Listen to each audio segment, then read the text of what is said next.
For more on what the Great Resignation means for the U.S. labor market, let's bring in Elena Armijo. She's the founder of the C-Suite Collective and host of the podcast In a Manner of Speaking with Elena Armijo. Thank you for joining me today. Thank you so much for having me. So in your view, what are the top reasons that workers are leaving their jobs? I think it's similar to what we just heard, but a big portion of this all relies on, am I creating the balance that I want? So it's everything that we've already discussed, from diversity to happiness to balance to, am I getting what I really need right now? And I think that COVID and everything that we just went through really exposed what's been missing in the market. And do you find that this differs by generation? Yes, 100%. But I think that this is directly linked to what we were talking about with diversity. So, for instance, my parents really valued having the same job for 40 years because it provided stability.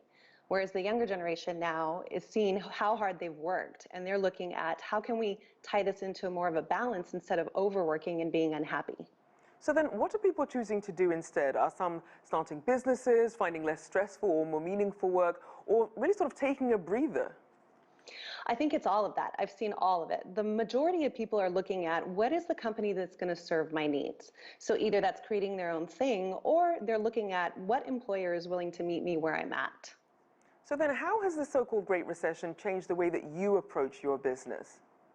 Oh my gosh, I myself have had to look at what was I avoiding by overworking. So I have slowed down. I've taken stock of what's important to me and how I can build that balance around me specifically for what's next in my career and my life. So then, what would you say to a client who is reluctant to make that leap from that, steady, reliable paycheck at a job they perhaps don't enjoy into something that they may be more interested or passionate about, but aren't really sure, being that it's the middle of the pandemic? I would say I completely understand the fear and where you're at, and this is the perfect opportunity for you to recalibrate and assess what's really important to you.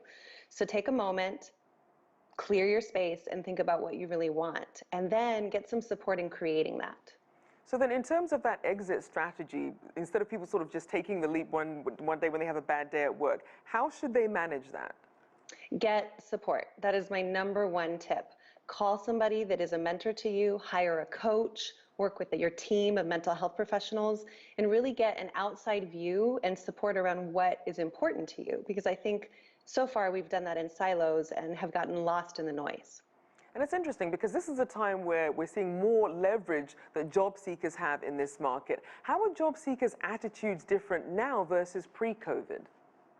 I think people are much more bold than they were before. So a lot of the clients I'm working with, we prepare questions that might not have been acceptable before COVID. And so you're going in and you're asking for what you need, but you're also interviewing the company.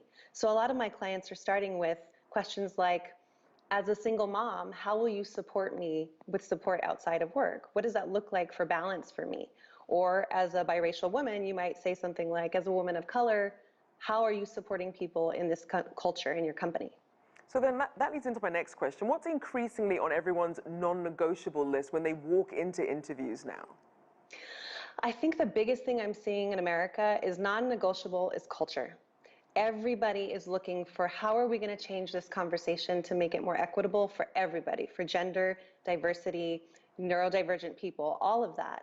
So the people that are really looking to stay in a career longer in the same place are looking for the right fit from a cultural lens.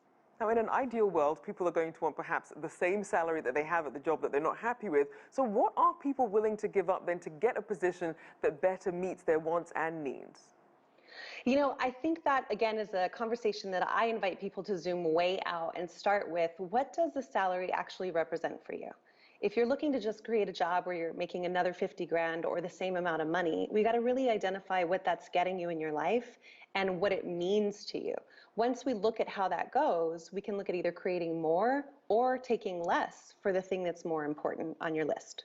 So what advice do you have for employers who are seeing people leaving and they want to retain that talent, but they're not sure how to work on things like the culture or a sense of belonging for people? What do you recommend? I recommend you get support. Really, this is the time to change the conversation. So anybody on the employer side who's not willing to go deeper, have tougher conversations, and really meet people where they're at with compassion and empathy is going to be left behind. So hire people, hire a coach, hire the C-Suite Collective, hire anybody that's out there that's willing to bring a more high-level support and individualized approach to your people.